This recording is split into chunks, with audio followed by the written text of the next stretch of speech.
আসসালামু আলাইকুম এভরিওয়ান, কি অবস্থা সবাই? আজকে হচ্ছে 15 ডিসেম্বর, কালকে হচ্ছে 16 ডিসেম্বর, আমাদের বিজয় দিবস। তাই রাত্রেবেলা প্রথম বেরোলাম, প্রথম প্রহরে আমি আর সুজন। প্রতিবারই বেরোই, টিএসসিতে ঘুরি, টিএসসিতে বিভিন্ন প্রোগ্রাম থাকে। তো চলো আজকে কি অনেক অনেক শুভেচ্ছা। আজকে কি প্রোগ্রাম হয় রাত্রেবেলা দেখি। আর বিজয় দিবসের অগ্রিম শুভেচ্ছা। আর কিছুক্ষণ পরেই আমাদের হচ্ছে 54 বছরে পা দিবে বিজয় দিবসে। চলো আমরা এখন টিএসসি দিয়ে যাচ্ছি। 1971 সালে এই 16 ডিসেম্বরে পাকিস্তানি হানাদার বাহিনীরা আত্মসমর্পণের মাধ্যমে বাংলাদেশ নামক একটি স্বাধীন দেশ বিশ্বের মানচিত্রে ঠাঁই পায়। সেই থেকেই 16 ডিসেম্বর বাংলাদেশের বিজয় দিবস উপলক্ষে পালন করা হচ্ছে। আর এইটা হচ্ছে মূলত বাংলাদেশের প্রাণকেন্দ্র ঢাকা ইউনিভার্সিটি। ঢাকা ইউনিভার্সিটি মানে হচ্ছে সব দিবসগুলোতে জাঁকজমকভাবে উদযাপন করা হয়, এবারও তার ব্যতিক্রম না। চলো আমরা এবার প্রোগ্রামটা এনজয় করি। আমরা এখন যাচ্ছিলাম ছাত্র শিক্ষক কেন্দ্রের ভিতরে। মূলত এবারই প্রথম ছাত্র শিক্ষক কোয়ার্টারে একটি আছে নতুন একটা মোরাল আছে স্থাপন করা হয় 16 ডিসেম্বর উপলক্ষে। সেটাই দেখার জন্য আমরা যে ভিতরে যাচ্ছিলাম। চলো আমরা যে ভিতরে যাই আর তোমাদের সাথেও শেয়ার করি।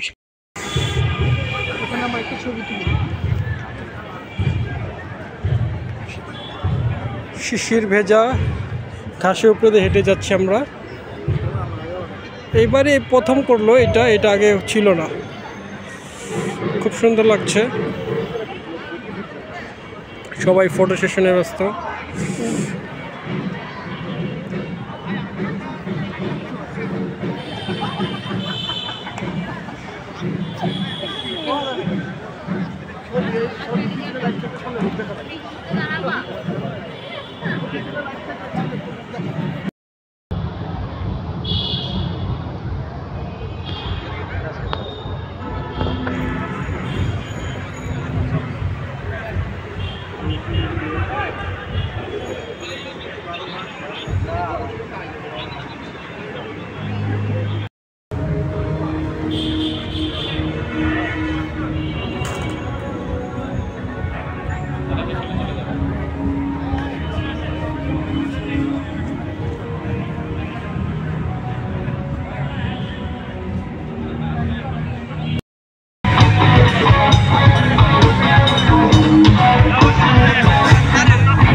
ভিডিওয়ে আমার ভয়েসটা একটু মনিটরে বাড়তে পারে।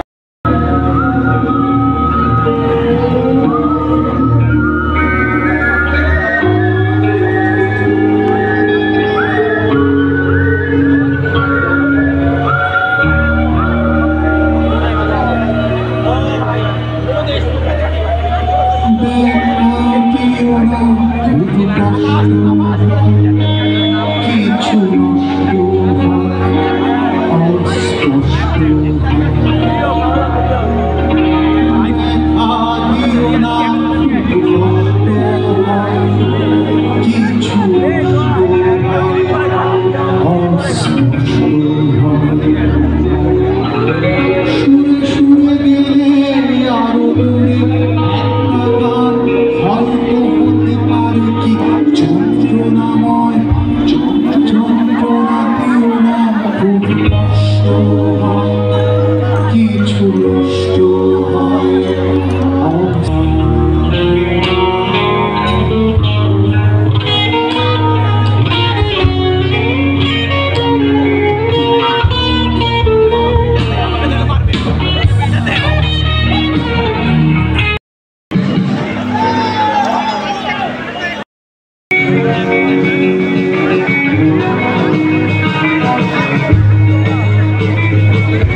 বিজয় দিবসের প্রথম পর থেকে বিদায় নিচ্ছি এই সাথে সুজন।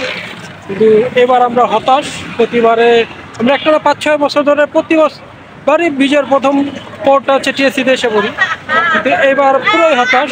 এবার পরিবেশটাই অন্যরকম ছিল। গান শুনতেছি না ঘুমাতে আসছি, বুঝলাম না প্রথম কথা। বিজয় দিবস নাকি বুঝতে পারছিলাম না। আর সেকেন্ড হচ্ছে এবার বাজেট কোটা প্রতিবারের তুলনায় 4 ভাগের 1 ভাগও নেই। ওরকমভাবে স্টুডেন্টরাও নাই, বাইরের মানুষই বেশি। খুবই অল্প সংখ্যক স্টুডেন্ট আছে যারা হচ্ছে ঢাকা ভার্সিটির স্টুডেন্ট, আর আশেপাশের যে ফ্যামিলিরা আছে। এইবার এই গেল হচ্ছে বিজয় দিবসের প্রথম প্রহর। সবাইকে অনেক অনেক ধন্যবাদ। আল্লাহ হাফেজ। বাংলাদেশের এই বিজয় দিবসের উপলক্ষে সবাইকে বিজয়ের শুভেচ্ছা। Bye bye.